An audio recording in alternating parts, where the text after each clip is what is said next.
Welcome to this tutorial on how to cut a belt trouser. So the size of our waistband is actually 1.5 inches. The first thing I'll do will be to add 1 inch to my trouser length. My trouser length is 41, so I added 1 inch to it to make it 42 inches.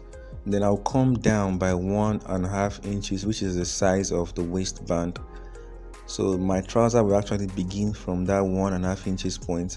So after taking the measurement upwards, what I got is actually 40.5 inches. So I'll be marking 40.5 inches on another position and using a ruler to join both points to get my ankle line. So that will be where my trouser would end. So anything downwards from that line will be what will be folded inwards. So I will make a 2 inches line from the edge like that. You can always use your tape rule to confirm that line. So after making that line, I'll start slanting into the tip of the waist. So from the tip of the waist, I would also make another line to meet that line.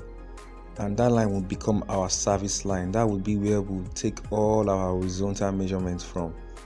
So that's that. The next thing I'll be doing will be to take my crouch measurement and I'll mark 10 inches from the top. Anything you're sewing for an adult that has to do with zip for a male, 10 inches is always perfect for your crouch point to take for making of your zip. So I'll extend that line, and that line would also serve as the first line I'll be taking my thigh measurement on.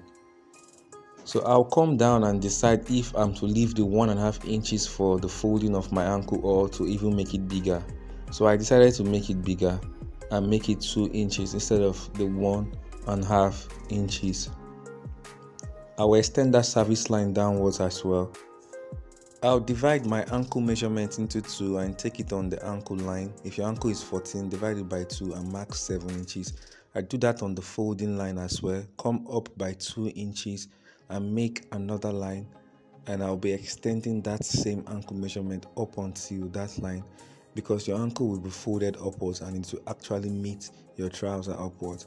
My thigh is 23 and I'll be taking 11.5 inches mark, adding 1 inch to that, coming down by 1 inch and taking that thigh measurement again.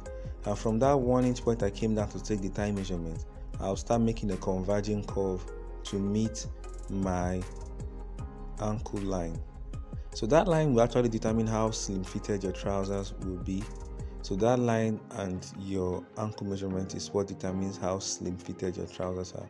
So after making my curve to that east point, I will divide the crouch depth into 2, and that will be 5 inches. And on that 5 inches point or marks, I'll be making, or should I say taking, my hip measurement. My hip is actually 40 inches, and when divided by 4 I got 10 inches, and I'll be joining to the thigh measurement on the crouch point. For my waist, 32 inches, I'll be dividing by 4 as well, marking and also adding ½ inch for that. So that ½ inch would amount to 2 inches when you consider we are cutting out 4 pieces for the making of our trouser. So I'll connect that curve to that east point like that. So you can see we got the shape of a gun. So that is what will actually make your trouser ease when you're working with it. So I marked 7.5 for my pocket, and I went in by ½ inch when I'm notching. So after that line, I still went in by ½ inch. So I'll be cutting off the left part of the front piece, and I'll cut down.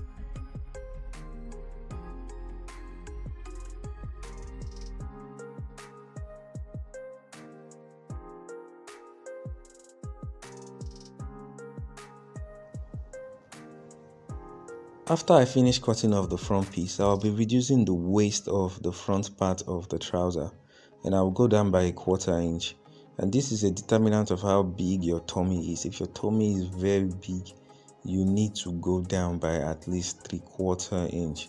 So I'll go down by 1/4 inch, slant it to the tip of the other side, and I'll make my cut all through like that. And that will be the final thing to do when cutting the front piece. Now when we are cutting the back piece, instead of reduction, we'll be adding to the waistline of the back part of the back piece. So for the remaining fabric, I'll be using the bigger part to cut out the waist and hip part of the trouser, and I'll be using the smaller part to cut the ankle part of the trouser. That is how you minimize waste when you're actually using your fabric to cut out your trouser. So in cutting the back piece, the mission is pretty simple. Just cut the back piece to be 2 inches wider than the front piece, making sure the shape of the left and right side is actually the same with that of the front piece. So I'll just cut off like that, exactly the same shape, and I'll follow through up until I get to the waist part.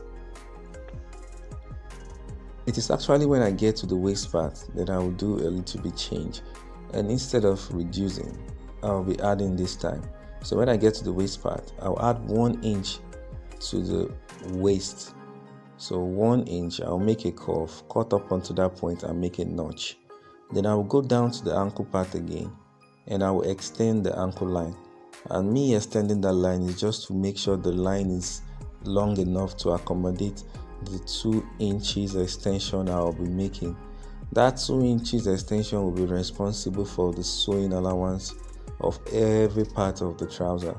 So I will extend by 2 inches, making sure the gap from the down part to the upper part is exactly 2 inches. You can use your tape rule to cross-check that perfectly well when doing yours. I'm actually very used to this. That is why you see me doing it in a hurry. Then from that point, I made a straight line to the tip and I cut off as well. And the last thing to do now would be to cut off the right side, because we are done cutting the left side and also adding our 2 inches sewing allowance to the back piece. So it is just to cut off the right side to the shape of the front piece, and I will do that straightforwardly until I get to the pocket part. So when I get to the pocket part, I will just readjust that excess pocket. You see that excess pocket is actually there because you don't want to whip the edges of your pocket when you're actually sewing. So we are done. I will show you how I use that edge of the pocket when I'm working on the next part, that is the sewing.